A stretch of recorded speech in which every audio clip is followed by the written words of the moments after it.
so annoyed. Oh, yeah. Well, your dad showed up shit-faced. He threw potato salad all over my mom. We had to throw him out. Why do I have this depressed look on my face all the time? Well, you were grumpy a lot. You were losing the weight, then you gained it back. Thin, fat, thin. Was I always this miserable? Wasn't I ever happy? Well, sure, honey. Lots. I mean, you're the happiest little wife and mother in the world. Please be seated. Thank you. I just need to stay on that camera. We are gathered here today. Please, no cameras now. Could we hold off photos until the end of the ceremony? Thank you. We are gathered here today. Where's she going? Don't. Lock the doors!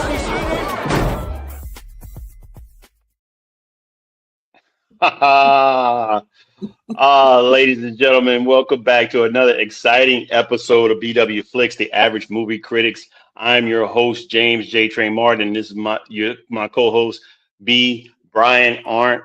Man, how you doing today, brother? Good. Ready to get into some movies once again on this Tuesday. Absolutely, man. Look, I was excited about seeing these movies. I really, again, like you said, we love to get into some movies, and we when we come to you, ladies and gentlemen, we're going to give you spoilers. I'm just going to give you that alert ahead of time. If you have not seen the movie, we try to give you a week in advance to watch the movies, and we try to give you a source or an app, which is Tubi. The majority of movies that we review are from Tubi. It's free. You can download it, put it on your phone.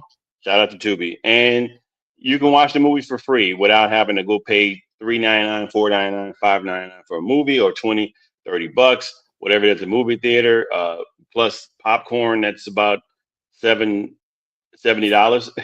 for a bucket. Right. That's without the butter. And that's without the butter. Right. You go get you pay a cheaper price for an oil change with your car than you do for the butter and the lube. And right. I mean, the popcorn and the lube with the butter. But that being said, man, look. Yeah, right. Exactly. The two movies that we're going to talk about today is Overboard in 1987 and Runaway Bride in 1999. These are rom-com movies, and we let you know before what we're going to go over this. First movie out the gate is Overboard, and I'm just going to let Brian go over a few things: who's in it, how much the movie cost, what it made at the box office, all that kind of stuff. Yeah, so Overboard, and by the way, Overboard and our other film, Runaway Bride, has the same director. It's directed by Gary Marshall, very popular in this stack of years between these two movies. He was doing a lot of directing, so that was, and it's pretty cool that he directed both of these. Overboard is starring Goldie Hawn as Joanna Staten or / Annie, Kurt Russell as Dean Prophet, Edward Herman as Grant Staten, Catherine Hellman as Edith Mintz, that's Goldie Hawn's mom, and Rudy McDowell as Andrew the butler. Now, there are some other people on here that made some appearances. For instance, Gary Marshall, he always seems to want to be in his own films, kind of like Stan Lee. He does the Stan Lee on everything. Gary Marshall in this movie, he was a drummer, he was uncredited, of course. And another person that you might notice a lot in some of these movies and in TV shows, as a matter of fact, is Hector Elizondo. He was the garbage scow skipper who was talking in an accent. He said, "You can't say that word." He said, "No, I didn't say that." I said, I said, Flocka, or whatever it is. He said it in his Portuguese accent. He said it's Portuguese for seal. Mm-hmm.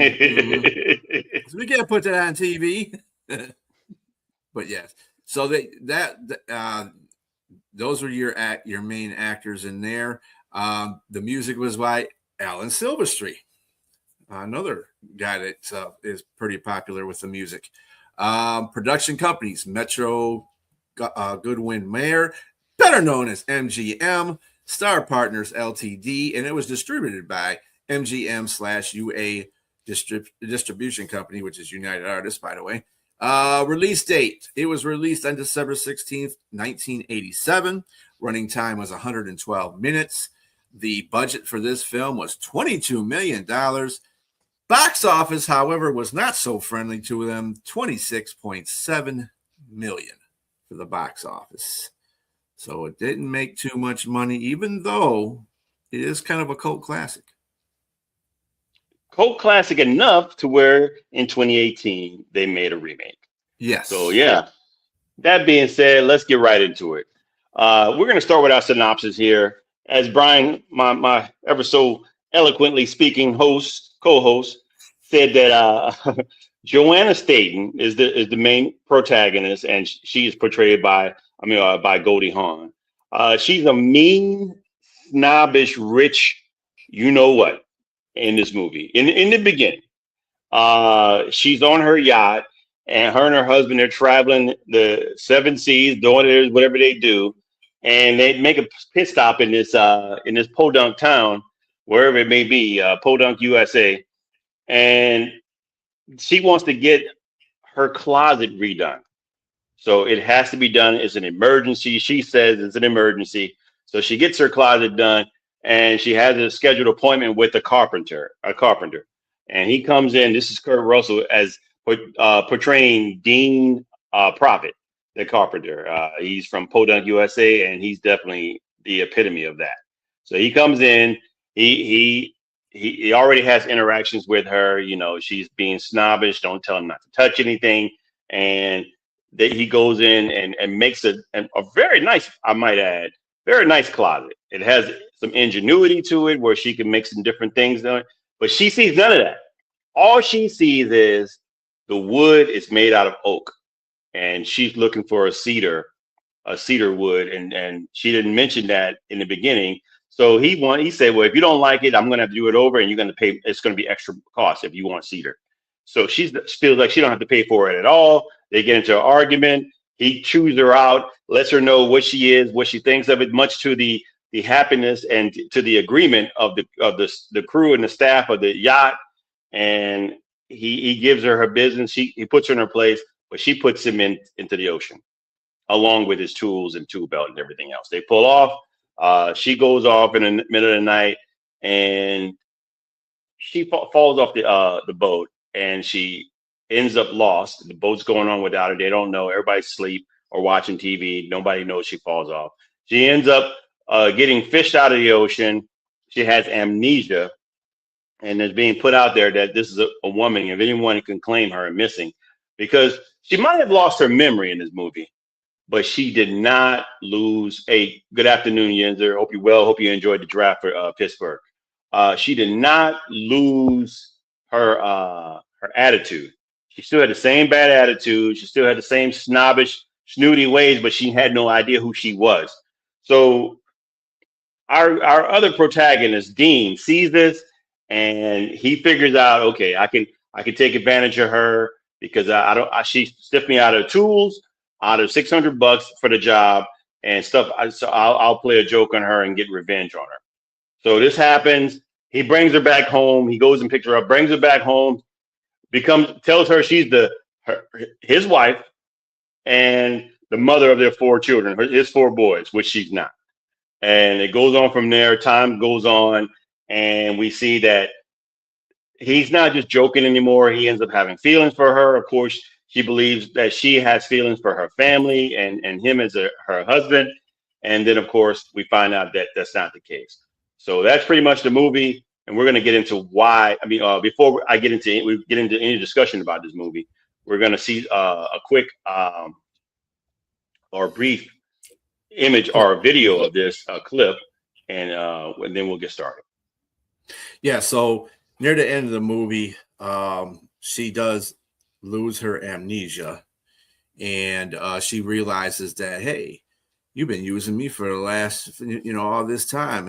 And come to find out, Dean does fall in love with her because she does take care of the kids well, and the kids kind of straighten up. He's got 3 boys, and they're all, nuts because they're with their dad and they're like all over the place. So she kind of comes up at 4. Yeah, they Yeah, he got comes four in boys. there, four of them, and she comes in there and kind of cleans up the whole. She cleans up the house. She cleans up the kids. The kids start acting better mannered and stuff like that. And I wish my girlfriend would lose her memory. Oh, Robbie. Anyway, so at the end of this movie, they're going. She gets put on a boat, where she's, back to where she is, and she realizes she doesn't want to be there anymore because she misses Kurt Russell and the boys. So and then Kurt Russell says, you know what, I'm going to go get her because I love the girl. So I'm going to go get her. So he gets a wish from the Coast Guard. Yeah, I want to see this ever happen in real life. But the Coast Guard chases them down, and they have an emergency they have to get to. But instead of him just waiting, saying, "Oh, damn, I could have caught her," or whatever, he jumps off the ship. Well, when you jump off the ship in the Coast Guard, it's man overboard. So they got to stop whatever they're doing or wherever emergency they're going to and get your butt out the water. So here it is, and they both see each other, and they both jump into the water at the same time, and this is where this clip takes us.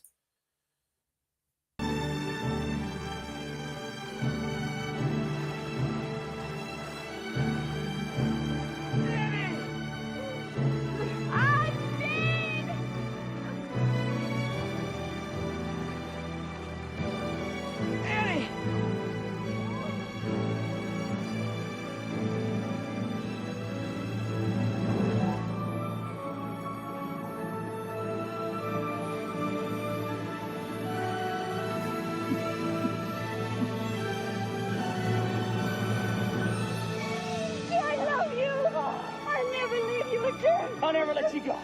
You're my Annie, and you always will be. Man overboard is kissing woman overboard. A rescue boat is starboard. The guy at the arrows is being pulled in at port. It's a hell of a day at sea, sir. Yeah. Oh, shout out to the man. Coast Guard. You guys do great Yes. service out there too. So we appreciate Sure, you. that they are part of the armed forces as well. Did I like this movie? Yeah, I haven't seen it in a long time. I watched it back in the 80s when it came out. My family, I remember my grandmother loved this movie, my mom.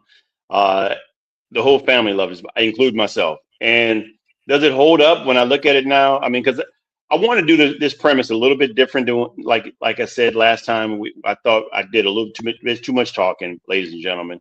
And I didn't, my co-host right here, my cool co-host. I thought we need to be able to interact a lot more. Let me see. This is exactly, Yenzer. Make me feel old. So I got 5 questions to impose on the movies now, and so the first one would be: is this movie actually a good comedy, and is it romantic?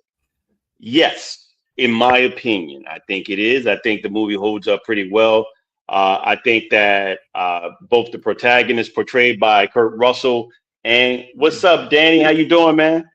Glad you could show up and be with us tonight. I think the protagonist, Kurt Russell, both protagonists, Kurt Russell and do we call Joanna Staten a protagonist or antagonist? Because initially she was an antagonist, but then losing her memory. Losing her memory, she became a protagonist, right? I mean, she still can know it. She still kind of was a bit of an antagonist too. Yeah. So, because I mean, they were trying to get rid of her at the hospital and everything. They couldn't wait to get her out of there. Yes, without a doubt. So yes, yes, it definitely falls into the category of that because it's wholesome too. Because you got these bad BA kids that are in the movie, but the relationships between her, you can see how the movie it grows. Even though, and I love at the end of the movie, which is one of my favorite actors who played in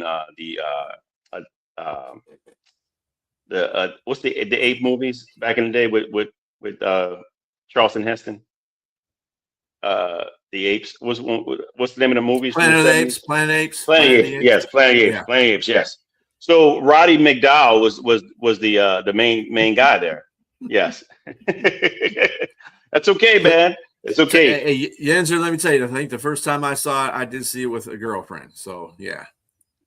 Yeah, I was with my family when I watched this, but again, it was a good movie. I could watch it by myself. That being said, um, Roddy McDowell says, to Joanna Slayton, he says we go when she's got her memory back and she's back on the ship.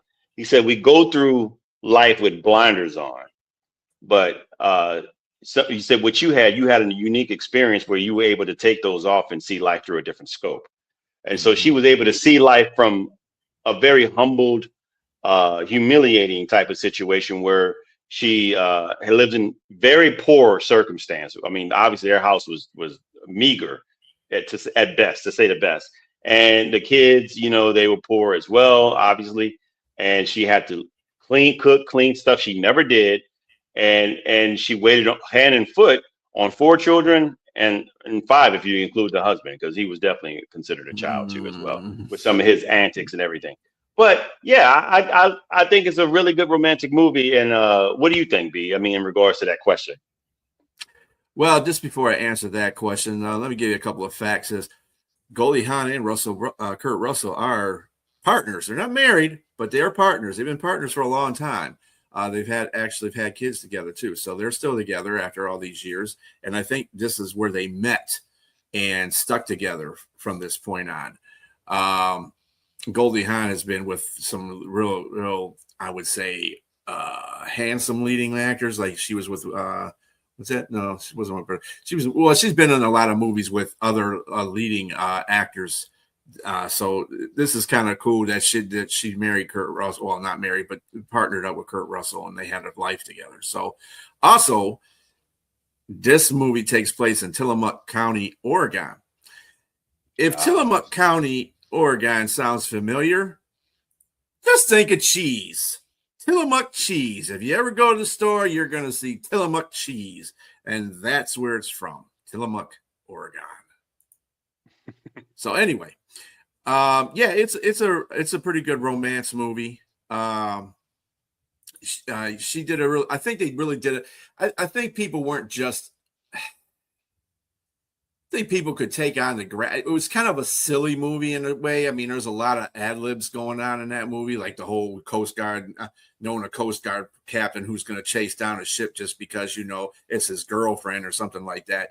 That would probably never happen in daylight, Or there's a fat guy in the way. A fat guy? Well, I'll give you fat guy.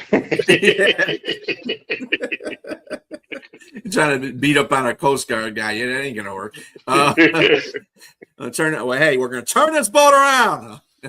And the fact that, but the guy that played her husband, Edward Herman, what was Grant Stanton III, he did play the husband that was a dick. He had her money basically, and he was living off her and trying to be a playboy while she was gone and in the insane asylum for the minute, for the few minutes she was in there. And she's like, yeah, I'm not going to go get her. I'm going to be living La Vida Loca. And every time her mom would call the ship, he's like, yeah, she went out shopping, or she's sleeping, or she's doing this. And this dude's up there coking and smoking and having all these chicks on the boat and stuff like that. I was like, dude, and then he got a nerve to try to take over the ship too, take over the boat, say, I'm going to take this boat over. Out here, I am God. Yeah, I am God. It's like, yeah, okay. So Goldie's like, yeah, her character's like, nah, I'm not doing this. No, because I can see it was great. It was a humility experience for her, on top of the fact that she remembered everything, but now she knows what it is to cook, clean, care about people and stuff like that in a real way instead of the fake stuff. I think she had fake love with the dude anyway.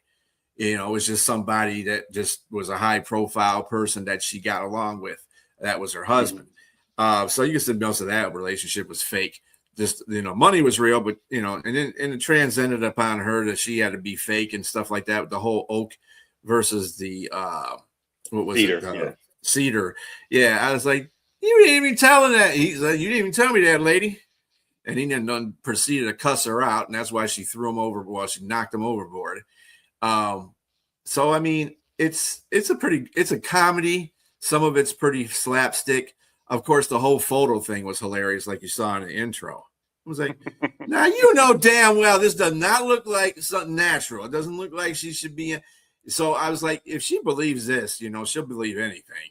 Because nowadays you can doctor photos up and it'll look just like the day that you know, you can have the sun rays shine AI on it. have you believe in AI, everything boy, now. hell yeah. AI, yeah. Too bad AI wasn't going on there. You better have been more convincible in this movie. But yeah, I mean, besides the quirks like that in the movie, it was a pretty good movie. I don't understand why it made 26.7 million at the box office, but what was this, a 90? Is this an 87 movie too? 87, Yeah, 87. 87. Yeah. 87. So 84 a lot of 87, times boy, I don't know. where movies, I think where movies fail is that they don't have really good advertisement, or they don't market the movie good enough. And so, because you can see when something becomes a cult classic, it's just that they probably missed the mark in the beginning. They missed the mark in the beginning, but a lot of times the movie gets to the video, everybody finally gets a chance to see it.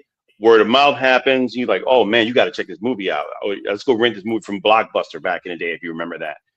You know, everybody's make sure you bring it back on time because you're going to get charged late fees, that kind of thing. And make sure you rewind it. Yes, and rewind it too. You're going to get charged for that. Yes, exactly. You get charged for that as well. But yeah, this movie should have made a lot more money back then. But I'm kind of glad that it is a movie where, in a sense, where it's such a cult classic. They were able to make a remake, even though I think that wasn't as good as. I mean, I didn't see it, but so I can't really judge it. But I mean, from what it looks like, it wasn't as good as the first. But my next question would be kind of leading to what we were already talking about. Is there good character development here? I think so. I think so. You already know Joanna Staten is who she is. I mean, the rich, snobbish bitch, and yeah, I mean, it's what it is. There's no getting around that. They want you to put. Goldie Hawn did a great job of portraying that type of character and who she was, and seeing a total contrast when she has amnesia, and when she's put in a situation in her humble surroundings. And Kurt Russell is portraying Dean Prophet. Dean's not all innocent himself.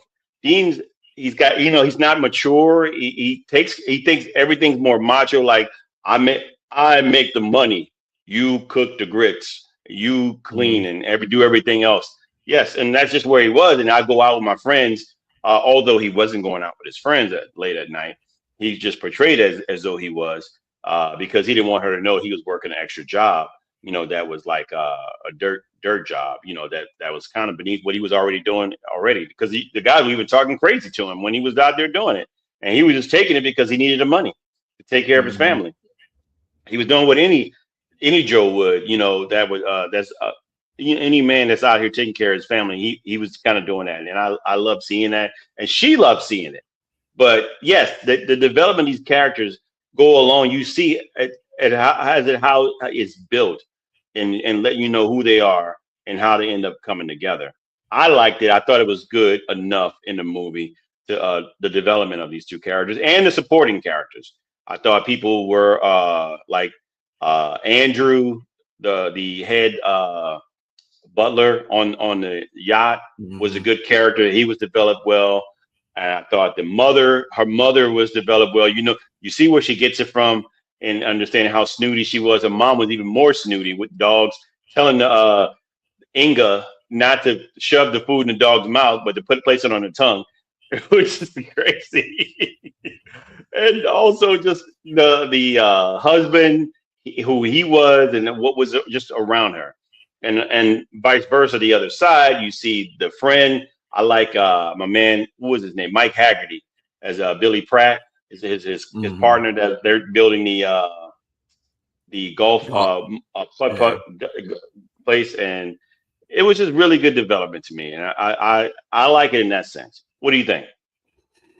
Yeah, I think just obviously Goldie Hawn and Kurt Russell really made the movie because they really were in touch with each other, and obviously this is the reason why they're together to this day. So that might have been, between them two. I mean, that's really all it was focused on in the first place, was really those two. Everybody else was kind of just part of the picture, but they interacted very well. I think the kids kind of did a pretty good job too in that movie. They all had their little parts in there. The one that was talking like Pee Wee Herman, he was The hilarious. youngest one, yes. He was Yeah, very the youngest hilarious. one. Yeah. Very funny. So, and then when she went in there and the teacher had called her in the school because the kids were acting goofy, and so she was in, and they all had poison oak, and then she cussed the teacher out because the teacher didn't realize that they had poison oak, and so she went off on them, and then the kids started liking her because she said she stood up, she stood up for him, and sometimes the dad doesn't do that.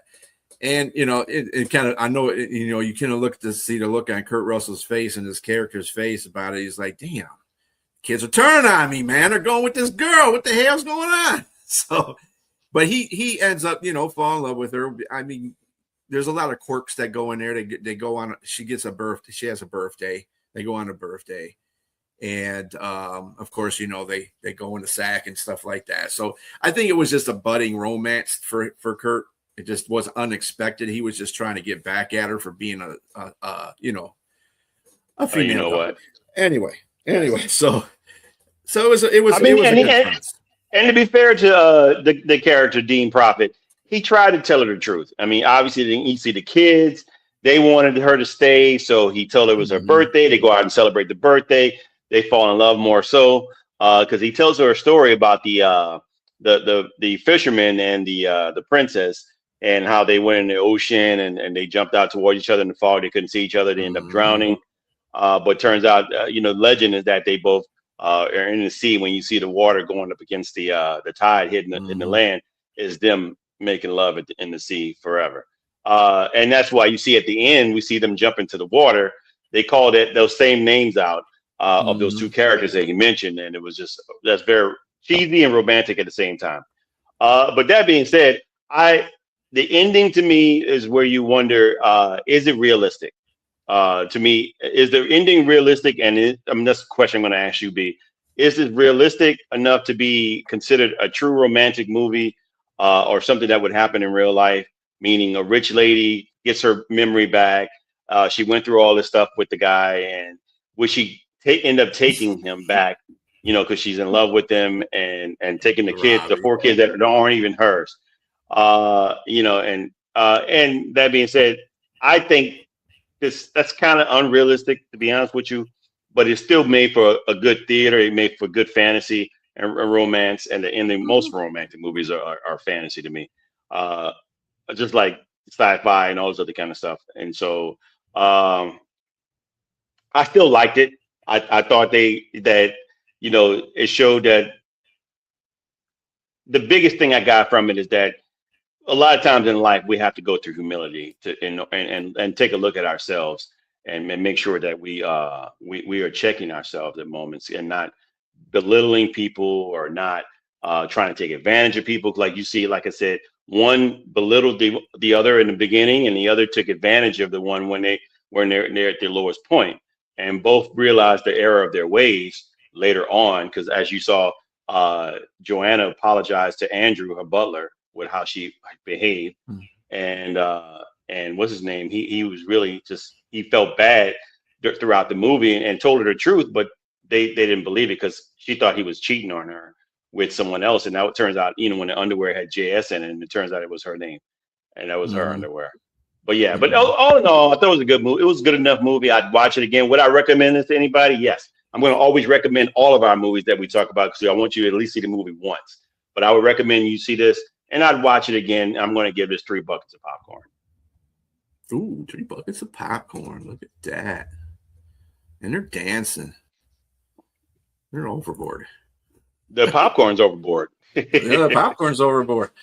I think I would probably stay with that as well. I think that all love stories in the movies, it's Hollywood. So you're going to make extra out of everything. Like the whole scene at the end where the Coast Guard say, that'll never happen in real life.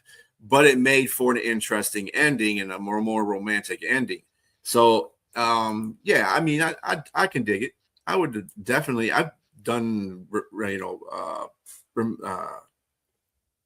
had this movie gave this movie to people to watch before. So, I mean, I still remember it even from all. I think I first saw it and when it came out too in '87. So, yeah, I recommend it definitely.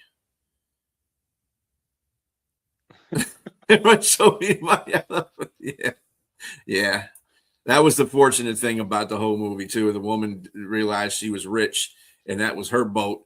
That the dude was saying, "I'm God," and driving it, and then it was her money too. So they didn't have to worry about anything after that. But the point is, he didn't even care. And I think that's one of the things that whole relationship show. He didn't care if she had money, even when he said knew it. that she He had. said, Yeah, we said, what does love have to do with anything? Right? He's like, we don't have to be in love. We're just married, and that's yeah. yeah. It's Okay. anyway. Well, you gave it 3 buckets as well. I gave it 3 buckets as well. All right, cool. Now we are on to our second movie. The next movie is Runaway Bride, 1999, and B, go ahead and spill out all the goods for it. Again, directed by Gary Marshall. The stars in this was Julia Roberts, Richard Gere. Now, Julia Roberts played Maggie. She's a woman who's run away from 3 of her former weddings, but is not to do so in her 4th attempt to marry. And the 4th attempt to marry is Richard Gere. You remember these two from Pretty Woman. This is where they originally cast. Was another romantic comedy, as a matter of fact. A little more, would I say serious, more serious? It was kind of still funny, rom-com. But Richard Gere is Homer Eisen Ike Graham. He is the one that is actually, he's a reporter trying to do a story on her without, he gets fired because whatever. And then you got Joan Cusack, the sister of John Cusack. She's been in a lot of movies as well as Peggy Fleming, not the skater, like she says. And Hector Elizondo, again, he is in this movie. He is Ike's boss, Richard Gere's boss, as Fisher. And is married to his ex-wife, by the way, who was played by Rita Wilson, Ellie Graham. Some other people in this movie. We had Laurie Metcalf. You see Laurie Metcalf. She plays Betty Trout in this. She's just she's uncredited in this movie, but she is. I think your fame would be Married with Children is one of them. She was on that show for a while. She took over. She took over from the other chick that was living there for next door for a minute. Celia Ward was in it as a pretty woman in a bar. Probably will miss it. And of course, Gary Marshall was in it. Like I said, he's a Stan Lee of his movies. He's a softball first baseman on there. So if you don't recognize, if you watch it again, you'll see it. The music was by James Newton Howard. Production companies were Interscope Communications and Lakeshore Entertainment. It was distributed by Paramount Pictures and Buena Vista International. Release date was July 30th, 1999. Okay. And running time was 116 minutes. The budget was $70 million. Now check this out. The box office loved this movie. $309.5 million in 1999. That was big box office hit. Wow. So, yeah. I was not one of those. My dollar stayed in my pockets. But I did like this movie. Cool. He's gonna give Overboard a 4. That's cool. Yeah, for sure. Yeah. Well, it depends on the premise of that word. It's about how you look at it, right? Exactly. It depends on how you look at it. Look, let's get you the synopsis. Let's get on with it. Ike Graham, Richard Gere's character in the big city for USA Today. He's a columnist that's having a bit of a slump with the type of columns he's writing, and he's looking for something big. So he's sitting in the bar, and he hears this one guy that calls out that he has a story about a lady who's dumped 3 guys, as the aforementioned by Brian, that she's dumped 3 guys at the altar, or left them three guys at the altar, and is engaged again. And so he writes a story, I don't think he proofreads and does a lot of research for it. He just thought he pretty much had a reliable source. He went off the guy's source. So some of it's embellished, and the girl finds out about it, Maggie Carpenter, and she gets her lawyer involved with USA Today. So like you mentioned, Brian, he gets fired. But Hector Elizondo's character, Fisher, is definitely he's one of his higher ups. He comes to him with the story saying that you might want to look at that again, into that again, because turns out, although you might have pushed the envelope just a little bit, it still happened. And so she's going to get married again. So this still will be a big story if she does it again. And so, like you mentioned, Ike Graham becomes the guy that she ends up leaving, but he's not the initial guy. Chris Milani from Oz and from SVP.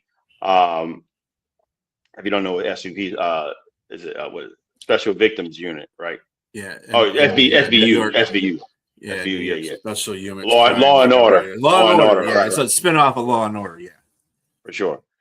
Chris Milani, the cop, one of the cops on there, he plays Bob Kelly, and he's the football coach, and he does a few other things in the town. But he's a teacher and football coach as well, gym teacher and football coach, and he's her engaged husband to be. He's her engaged husband to be, and so he goes through town. He goes to the town, tries to follow her and talks to everybody about her to figure out what's going on with her, so he can have his story again. And so we'll get into that. We might have a video for it. Let's check out Brian's video, the clip. All right. In this video, she's explaining all the rings that she's collected from her previous marriages. Engagement rings, I guess you could say. And so she's going through them, and he's kind of like, okay, this, and he gives her a kind of a statement at the end about the whole situation. So here you go. Brian. Oh, Father Brian. And Gills, of course. Gil, yeah. And George. He proposed at a butterfly farm in St. Thomas. The ring was inside a cocoon. A little too Silence of the Lambs for my taste, but... Well, he's an entomologist. Thought it was very unique. And finally, Bob. Mm-hmm. He proposed during the 7th inning stretch at an Oriole game. Wait, don't tell me. Scoreboard lit up with Marry Me, Maggie. It was one of the most wonderful moments of my life. Highly suspect. What do you mean? It was incredibly romantic. Look, maybe it's just me, but... if you gotta dress it up like that, it just doesn't ring true. So, as you can see right there, there's good character development, because right now you see the character, Ike Graham, he's figuring her out. He's starting to figure her out, which he has a lot to do to figure himself out as well. Because again, like you mentioned, he's divorced and he was fired by his ex-wife that happened to work for the same company. But that being said, I mean, is there character development here? I think it's for the main two protagonists, yes. Because you start to figure out, you start to peel back the layers of who these people are. You mean, first, Maggie, why would she dump 3 people at the altar and live in a town? And first of all, why would any other guy after the first one want to try to marry her and she left you at the altar? That didn't make any sense to me. But that being said, yes, Maggie's character is starting to be the layers are starting to be peeled, and you can see, okay, kind of who she is and what's going on. And Ike is looking at her like, okay, like he mentioned to her, he asked each one of the guys that she dumped the eggs. He asked them about the eggs. What kind of eggs did she like? And each one had a different type of egg that they said she liked. And turns out is that she didn't know what she liked. She's more of a people pleaser, and she's just happened to be getting married with somebody for the sake of just being married without understanding who she is and what she wants in her life. And so I got that part. I saw the development there and she also pointed a finger back at Ike as well, stating that you got all kind of stuff going on too. I mean, you wrote these things about these articles about everybody else, but you never wrote one about yourself. She looked back into his past, and he's looking at himself like, okay, why did you get divorced too, and all those other kind of stuff. They go into that, and he ends up obviously apologizing to his ex-wife because he never saw her for who she was, and she saw that, and they both apologized to each other. So you start to see things start to peel back with each other, with both of them, and of course they start to have romantic feelings for each other in a matter of 2 minutes. But it's a romantic movie. So yeah. So that in regards to the character development, what do you think about that? Yeah, I think in that video too, that little clip that we showed, there was a part where he touched her finger, and you could see her getting a little flustered on that. And I think that the whole time she started really liking him. She started really liking him and kind of not trying to fight that feeling because she knows she's getting married to another guy. And then as it progresses, Richard Gere starts doing the same thing. He starts falling for her until they both, until that whole incident when they're doing the pre-wedding thing, and he tells my man tells him to kiss her, and they do this lip lock like they are really passionately kissing and stuff, and he and Richard Gere ends up getting punched because of it. So like, I don't want to marry you no more because like, damn, really, over a kiss? Okay, whatever. And her overzealous friend is always looking for a guy. She runs after him. Mm-hmm. This may not be the right time for this, but here's my number. I'll take care of you. Don't worry about it. I got you. And again, I'll say this about character development. One thing we learn about Maggie is that she's flirty. Her friend Peggy, they're at the baseball game, and she does the chest bump and everything like that with with Peggy's husband, and Peggy doesn't really like that. But before that, I loved Peggy's line. It was so funny when she was sitting down with Ike and they were talking about everything that's going on, and she mentioned who her husband was. He did radio, and his last name was Fleming, and she said waking up in the morning with Flem was hilarious to me. But yeah, I mean, again, you could see her friend didn't like that. She started. They talked to each other later in the bar in the beauty salon, and as to why she didn't like that. Yeah, she's telling her she really don't think that she knows what she was doing, and she didn't have a problem with neither one of them, but she just thinks that she needs to figure out what she wants and not to do those types of things like what she does, or be more aware of what she thinks and how those things can hurt people around her. And like the three different the guys that she tried to marry, they were three different types of guys. One became a priest, and he said it wasn't her fault. It's just which I thought it may have been, because I'm like, wow, she really pushed him into priesthood. Like, wow, he was hurt that bad. And the other guy was a musician, and she left him at the altar. And then, of course, the third guy was the guy that was in the bar that I don't know what he did, but he definitely was hurt as well.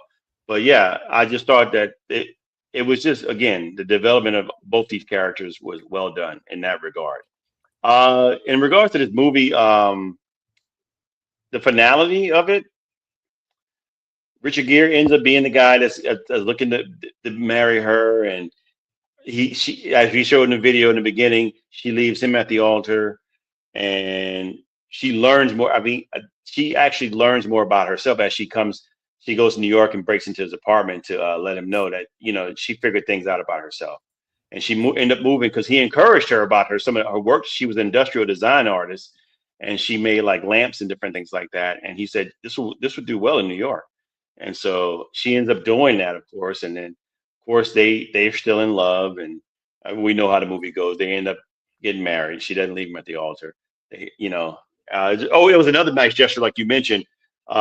He listened to Miles Davis, and she, things that were going along that showing that they like each other.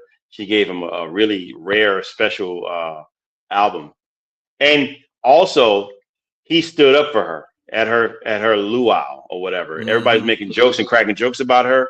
He was the only one that stood up for her and said, everybody needs to look in the mirror and would they want something like this to happen to them and that sort of thing. I'm paraphrasing, but yeah. So I could kind of see how they would be together at the end, because he was really the only one kind of, I guess, that just stood up for her and showed his feelings, and he loved her.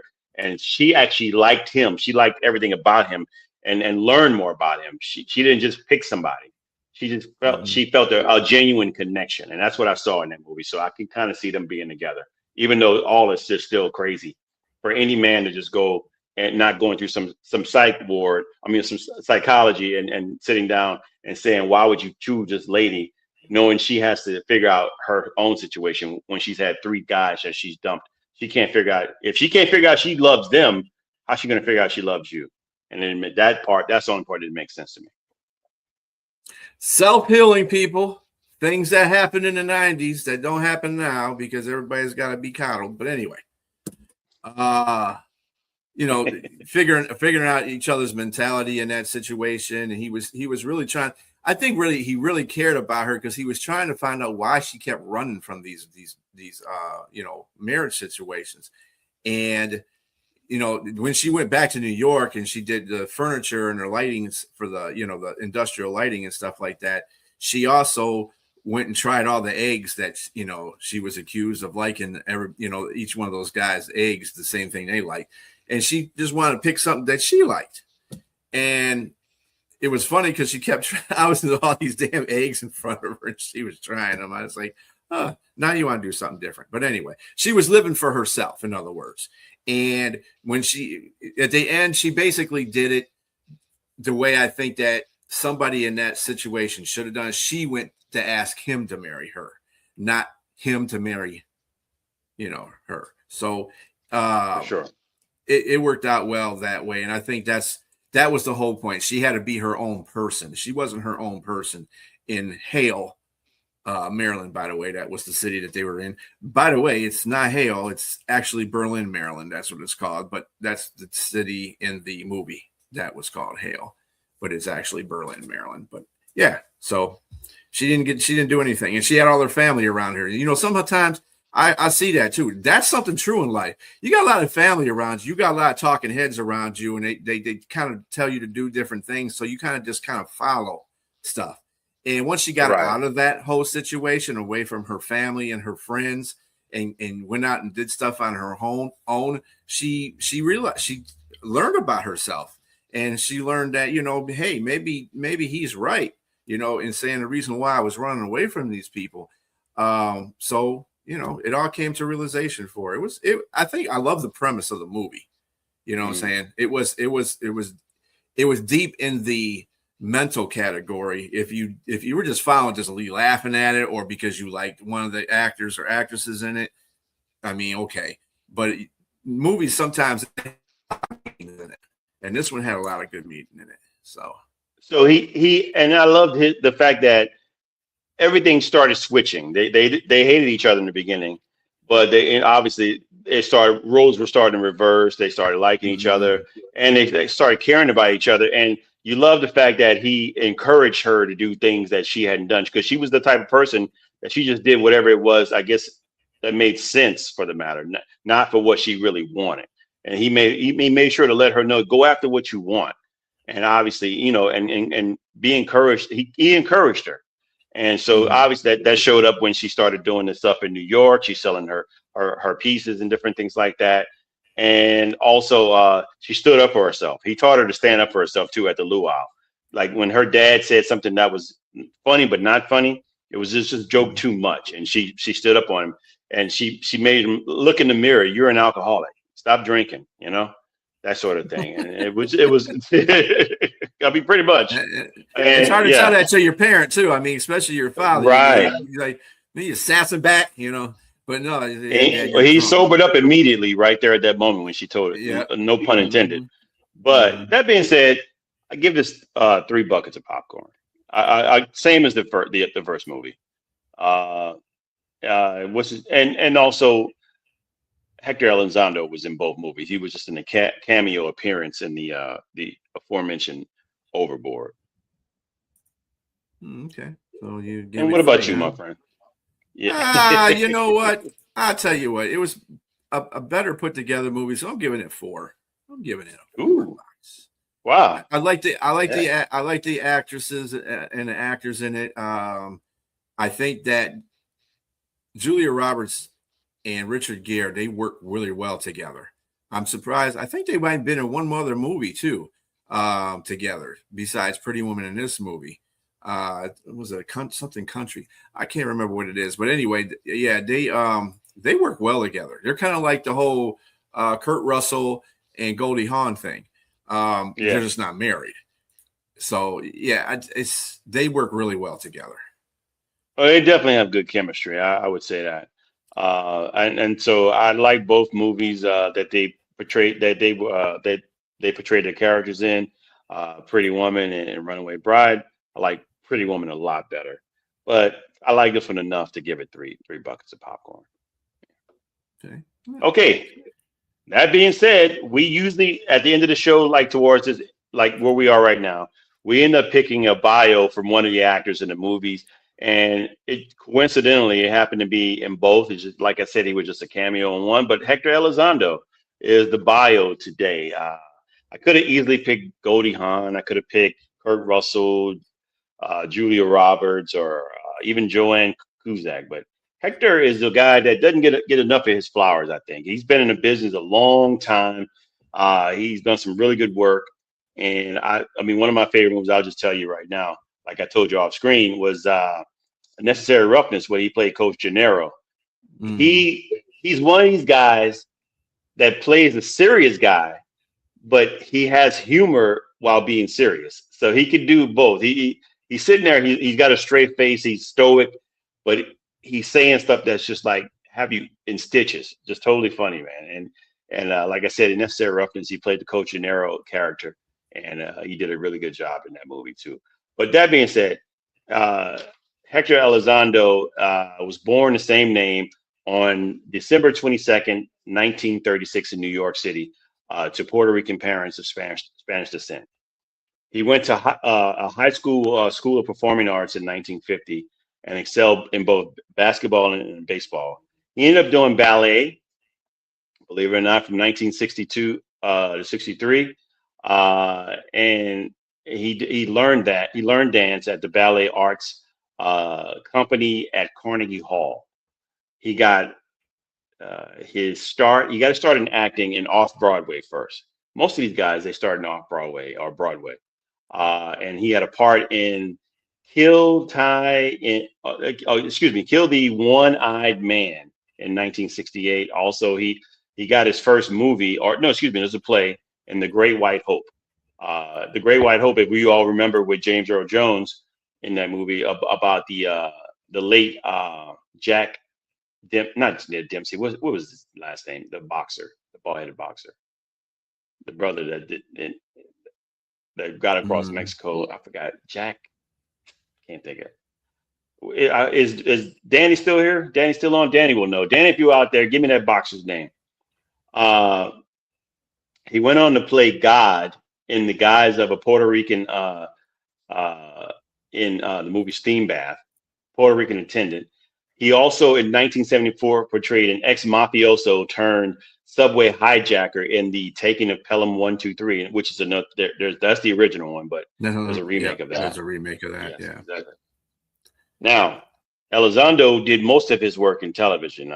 He would go on in television, including early stints in Poppy, 1975 to 76.